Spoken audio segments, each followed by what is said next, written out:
Un ruido raro en el armario. Es de noche.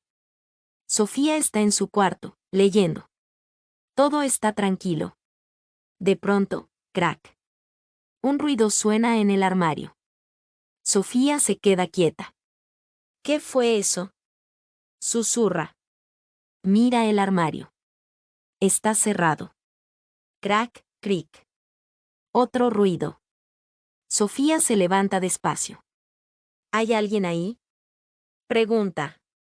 No hay respuesta. Se acerca. Abre la puerta del armario. Y algo cae al suelo. ¡Ay! Grita. Mira con cuidado. Es su pelota de tenis. ¿Qué?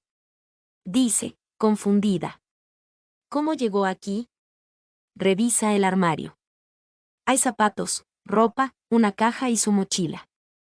No entiendo, yo dejé esta pelota en el jardín. Esa tarde, Sofía había jugado con Mochi. Entonces lo recuerda, Mochi. Tú la escondiste aquí. Mochi entra al cuarto y se sube a la cama. Sofía lo mira. Tú y tus misterios, Mochi. Apaga la luz y se acuesta. El armario ya no hace ruido. Ready to grow your Spanish vocabulary? Let's do a quick drill. First, you'll hear the Spanish word while reading the English meaning. Then we'll flip it, English audio with Spanish text. Repeat each word out loud to practice recall in both languages. Finally, you'll hear the Spanish words again, no text this time. Try your best to remember what the words mean in English. Let's begin. Las palabras en español son: El armario. Ruido. Pelota de tenis. El cuarto. Zapato. Caja. Leer. Abrir. Caer. Esconder. Tengo miedo. Susurrar. De pronto o de repente. Subirse a la cama. Now it's time for a challenge.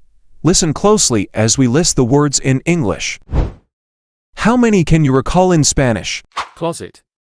Noise. Tennis ball. Room. Shoe. Box. To read.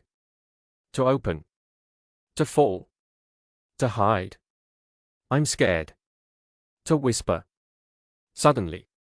To get on the bed. Final round. Think fast. No hints this time, just Spanish audio. Let's see what you've got. El armario. Ruido. Pelota de tenis. El cuarto. Zapato. Caja. Leer. Abrir. Caer. Esconder. Tengo miedo. Susurrar. De pronto o de repente. Subirse a la cama. Great work. You practiced each word in both directions and tested your recall with no hints. This kind of training builds strong language memory. Come back anytime to sharpen your skills or learn new words. See you next time. If you enjoyed today's story, don't forget to like, subscribe, and hit the notification bell. That way a new adventure awaits you always. Share this with fellow learners, and let's keep growing together. See you next time.